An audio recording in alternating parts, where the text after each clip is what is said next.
Welcome back, everybody. Thank you for joining us once again. We're in the middle of Silent Nights. That's where we talk about / review our favorite Christmas classics. This week, we are talking Jingle All the Way, starting Put the Cookie Down himself, the Terminator, Arnold Schwarzenegger. There will be some spoilers, so if you haven't seen the movie, now would be the time to go and check it out and then come back and watch our review. And here we go. This movie is great. It's funny, and the story of this film is that there's this man named Howard who always misses his son's karate events, and he never gets to spend time with him. But he wants to make it up, and he wants to give him a Turbo Man doll from this cringy show. It's Turbo Time! Yeah, that cringy show, but it's okay, it's the 90s, and he spends the whole day trying to get that one action figure because apparently it's the #1 Christmas gift. First he goes to every Christmas store, then he has to get this ball with the right number, but he fails to get it. Then he makes a deal with these criminals, then he has to get one on the radio prize, but apparently it was to get one when they're back on shelves. And finally, he stole one from the house, but he obviously came to his sense and returned it. And yeah. That's essentially Howard's journey. He's a dad who is focused so much on working that never pays attention to his son or to his wife. He's always missing family events. But he feels that he needs to make amends for missing a big moment in his son's karate class. So, like Eric said, he goes through all these different things, trying to get this very extremely popular toy on Christmas Eve. How ridiculous is he that he thinks he's going to find it? But that's the point of the movie. There's so much comedy. And I remember back in 1997. 97? Yeah, 97. 97 when it came out on VHS. Jeez, I'm old. I was so excited to watch this movie, and it didn't disappoint. And watching it again with Eric, it really holds up. Arnold is not a comedian. He's an action star by trade. But his lines are delivered so badly that they're good.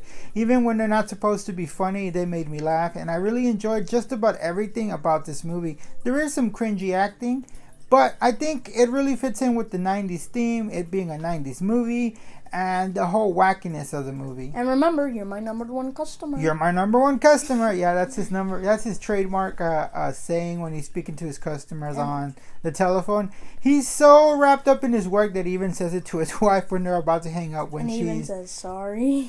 Yeah. There's also that whole side story with him, and he keeps on running into the same cop.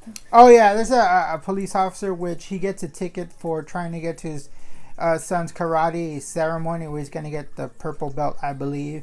And he's speeding and he gets stopped, and all these things happen with this police officer, and he keeps running into him throughout the movie, which is pretty funny. And that one mailman played by Sinbad. Also, there's Sinbad, who is just like him. He's a father who doesn't put his family first because of work or this or that, and they're both trying to get the same doll, and there's sort of a rivalry.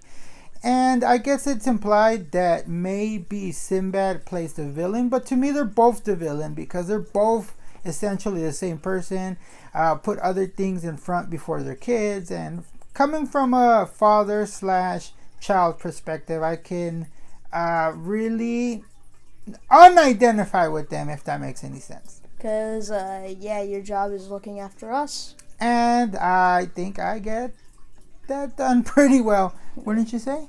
Yeah. Wouldn't you say? Yeah, you did.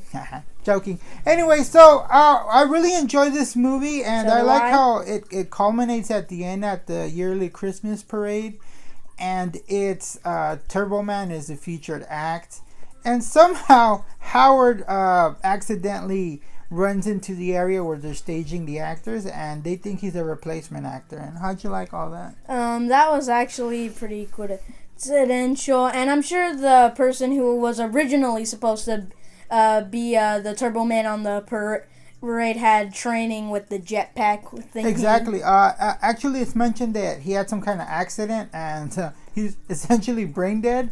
And earlier that morning, he had shown a little brain activity, but that's kind of like the funny thing of it all, because even with the training, the guy ended up in the hospital, and here's Howard, who has zero training. Even the mailman dresses up as the mentor. Yeah, exactly. So they have this battle, and they're fighting over a doll that Turbo Man was supposed to hand out at the parade, and there's like this whole big scene where his son actually gets to help him defeat the villain and stuff like that. And towards the end of the movie, when the little boy, I forget his name. Do you remember his name? I forgot. Jamie. I remember. Yeah, his Jamie name. was supposed to get the Turbo Man doll, and he sees the mailman played by Sinbad getting hauled away by police. Lamenting the fact that he was unable to secure a Turbo Man doll for his for his child. Jamie does the right thing and he gives up the doll because to him, his dad is Turbo Man, and what could be better than that? And I'm sure when George Lucas watched this movie, he's like, I like this kid. I think he could be the younger version of the best villain in movie history that I've created a couple years ago. Wow. Terrible choice. But that's the story for another day. Anyway, guys, that's our discussion on Jingle All the Way. Put the cookie down. Oh, before we go, what about that cringy, pervy neighbor? I forget his name. Steve? Mike? No, I think it was I think it was Steve. His real name is right here, and Anyway, this guy, he's trying to get in on Howard's family because he is always absent, and he's known around the neighborhood as a handyman guy who helps everybody, but he's really a creepy guy who's trying to take advantage of various situations, and he proves himself to be a creep by the end of the movie. Like, we knew it, the audience knew it, and finally Howard's wife knew it as well. I forget her name, I'm sorry. No, Liz. Liz knows that he's a creep, and she pretty much slaps him and tosses him away, and that's the end of what we see of, I think his name is Steve. Anyway, that's our discussion / review on Jingle All the Way, starting Put the cookie down. I don't know. I just really like saying that part, that line from the movie, right? Yeah, that's a great line, and it'll always be remembered.